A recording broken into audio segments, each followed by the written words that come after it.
இது இன்னைக்கு இளநீர் பாயாசம் வைக்க போகிறோம். இளநீர் எடுத்து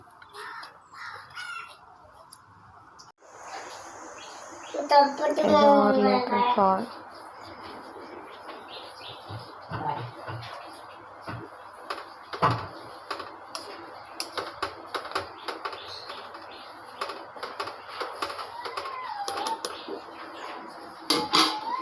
இதில் உள்ள வழுக்கையை சின்ன சின்னதாக கட் பண்ணி வச்சுருக்கோம்.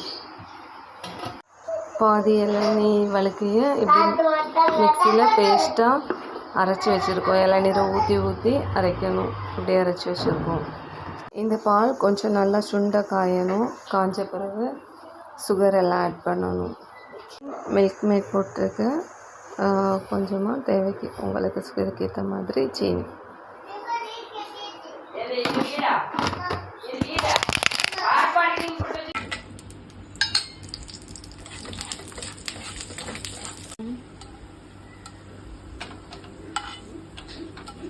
அரைச்சி வச்சு இளநீர் இப்போ அதை கூட மிக்ஸ் பண்ணுவோம்.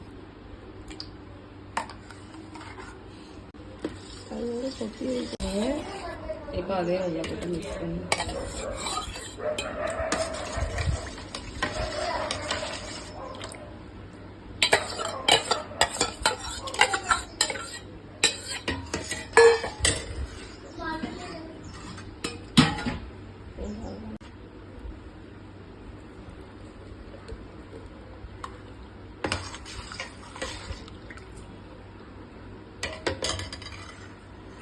இது கொஞ்சமாக இளநீர் அதையும் சேர்த்து மிக்ஸ் பண்ணுவோம்.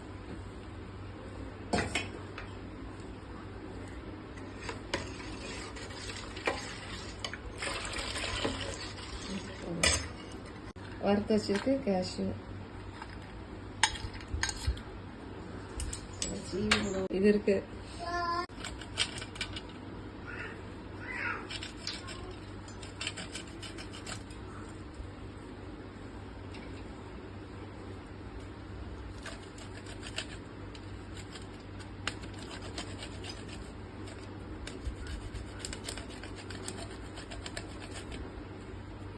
எல்லாம் போட்டு நல்லா மிக்ஸ் பண்ணணும். நல்லா மிக்ஸ் ஆனதும் ஃப்ரிட்ஜில் ஒரு 1/2 hour வைக்கணும். கிட்ட பிடிச்சி இளநீர் பாயாசம் ரெடி.